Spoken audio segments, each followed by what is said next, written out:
Salut les charpentiers de l'image, c'est Steph. Bon, aujourd'hui on se retrouve pour ce deuxième vlog. Je vais avoir une journée un peu spéciale parce que je vais être amené à faire une vidéo pour le salon de la photo à Paris. Pour Carl Zeiss, c'est une vidéo qui va être diffusée directement sur leur stand. Et je vais filmer avec un iPhone 6S. Ouais, exactement comme la dernière fois où j'ai fait semblant que j'avais shooté avec une RED. Sauf que là, je vais utiliser les Exolens de chez Carl Zeiss. C'est des petites optiques qui se mettent directement derrière l'iPhone ou derrière un Samsung. Et franchement, on a un grand angle, on a un macro, on a un téléobjectif, enfin un x2. Et vous allez voir que la qualité, c'est vraiment un truc de psychopathe. Donc là, je me trouve actuellement dans un château. Et franchement, l'environnement est vraiment classe. J'avais déjà fait une ou deux vidéos pour ceux qui reconnaissent. Derrière, j'avais fait l'hyperlapse.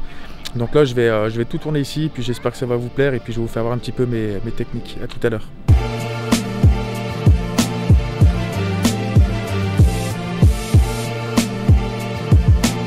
Ok, donc là, je me trouve juste devant le château. Donc je vais faire un petit plan au travelling. Donc pour moi, la première règle, quand vous voulez faire une vidéo, on va dire professionnelle, je mets des guillemets parce que ça ne veut rien dire. Mais si vous voulez faire une vidéo, on va dire, d'assez bonne qualité, n'hésitez pas à faire des plans fluides et stables. C'est la plus grosse base qu'il faut apprendre dans l'audiovisuel. Donc moi là, je vais utiliser un petit travelling qui n'est pas très gros, mais qui est très fluide. C'est un petit Manfrotto. Et ça ne veut pas dire c'est pas parce qu'il n'est pas grand que je ne vais pas pouvoir faire des jolis plans. C'est pour ça que je vais venir au deuxième point assez important quand vous faites un travelling ou un plan slider. Toujours utiliser un premier plan, et là, c'est mon arbre.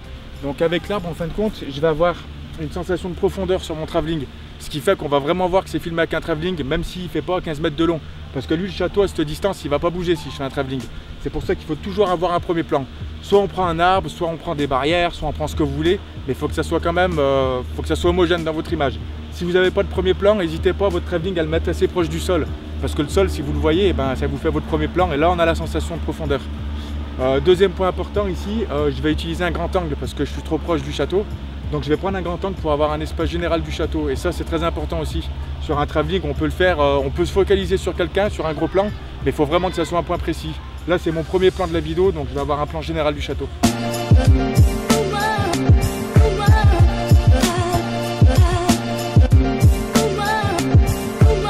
Bon, alors le seul problème par contre, c'est que j'ai déjà plus de batterie, donc je suis obligé d'utiliser une batterie externe. Donc je vous l'avais fait voir dans mon setup.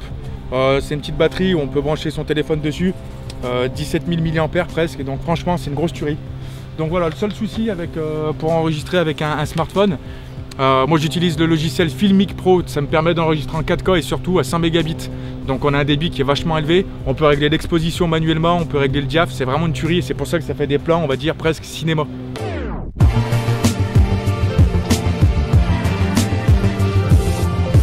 Donc là regardez, je suis en train d'utiliser l'objectif macro. Je vais attendre qu'une fourmi passe, comme ça je pourrai la voir d'assez près. Donc là malheureusement je peux pas aller plus près avec le téléphone, ça m'embête un peu. Mais bon, on va essayer d'avoir quand même une belle image. Donc je vais attendre. Voilà, regardez, là on a l'objectif macro, donc on peut voir d'assez... Bon, on va voir ce que ça donne. Je sais pas, je suis pas serein sur ce plan, mais on va essayer de voir. Ça doit faire 45 minutes que j'attends une fourmi, il n'y en a toujours pas. Et à chaque fois que j'étais pas là, il y en avait une qui passait devant. Donc ça c'est ce qui s'appelle pas avoir de chance. Mais bon, ça vous arrivera assez souvent, vous verrez. On va attendre, on va continuer.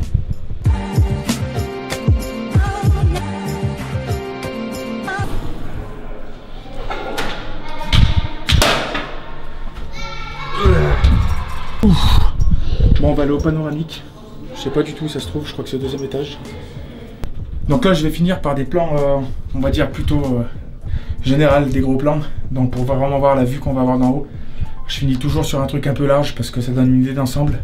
Voilà, c'est un truc que je conseille. Donc toujours pareil, hein, plan stable, plan fluide.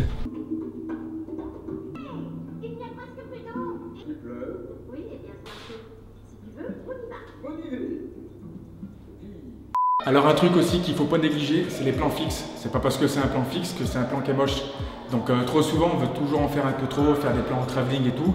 Faut pas en mettre tout le temps.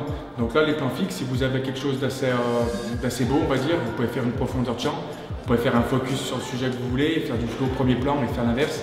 Ça vous donne tout de suite une profondeur aussi, puis ça fait quelque chose de stable. Voilà, on sait que là il n'y a pas de mouvement. Donc je préfère 20 fois une vidéo qui a à peu près 50 plans fixes, plutôt qu'une vidéo où le mec qui ne sait pas filmer, il marche à la main, ça trempe de partout, on a du rolling shutter, c'est assez dégueulasse. Donc n'oubliez pas, les plans fixes, ça marche aussi, il faut que ça soit joli. Et vous faites des changements de focus.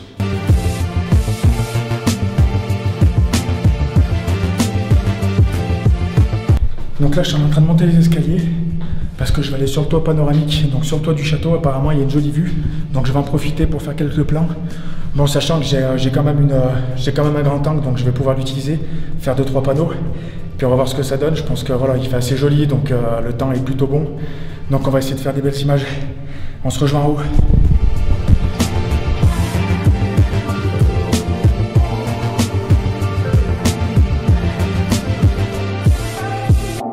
Voilà, donc là je me trouve actuellement sur le toit du château, on va dire que c'est l'espace un petit peu panoramique, voilà. Donc je vais faire des plans larges, je vais faire des plans un petit peu d'extérieur. Je vous cache pas que je me pèle le cul, hein. Il fait très très froid et sachant que j'ai encore la crève, ça doit peut-être s'entendre sur la vidéo. Mais bon, c'est pas grave, quand on aime, on compte pas. Tout ça pour vous dire que là je vais faire des plans rapprochés, donc je vais utiliser le téléobjectif, voilà. Donc je vais utiliser celui qui me fait une focale x2. Je vais pouvoir faire des plans du toit là-bas avec une petite profondeur, donc toujours ma barrière au premier plan pour vous rappeler qu'il y a une profondeur, et sinon le travelling il sert à rien. Et puis voilà, puis je pense que j'aurai fini avec cette petite vidéo, sachant que sur ce genre de plan, moi je vais privilégier l'exposition, la température couleur, enfin la balance des blancs. C'est vraiment quelque chose d'obligatoire si vous voulez faire une vidéo, et faut vraiment pas négliger ça, parce que sinon en post-prod après vous allez vous faire chier. Alors je dis pas, on peut le faire en post-prod, on peut faire pas mal de choses en post-prod.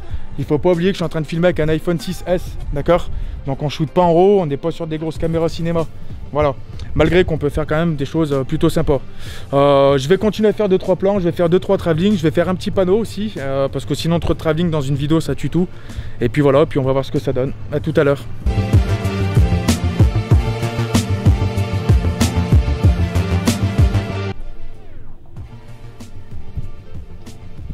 Ouais.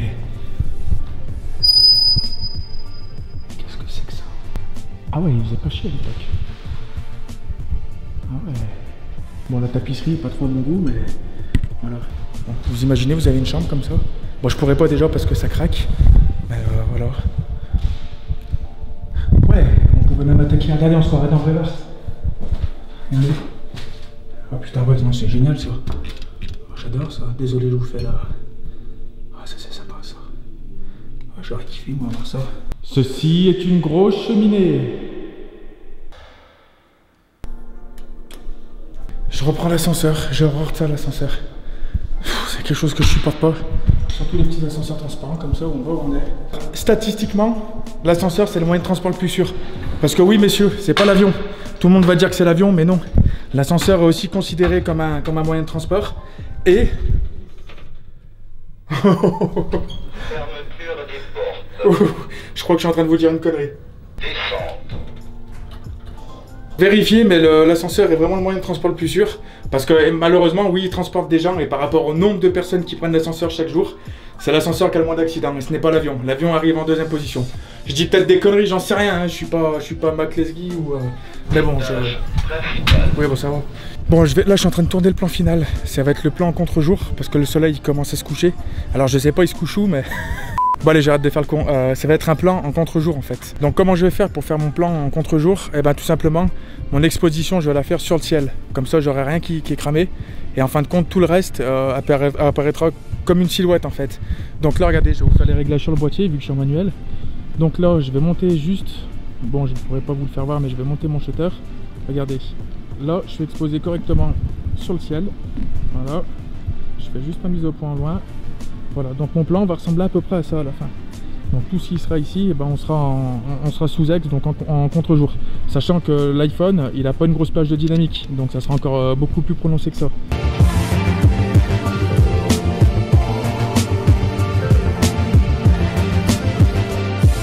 Bon bah voilà, c'est la fin de cette vidéo, ce deuxième vlog est fini, j'espère vraiment qu'il vous aura plu.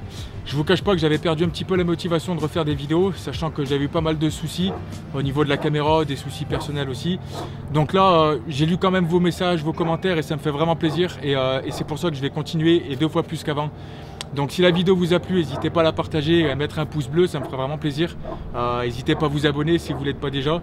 Et puis je vous dis à la prochaine pour des prochains tutos et n'oubliez pas les mecs, vous êtes des putains de charpentiers d'image. Peace.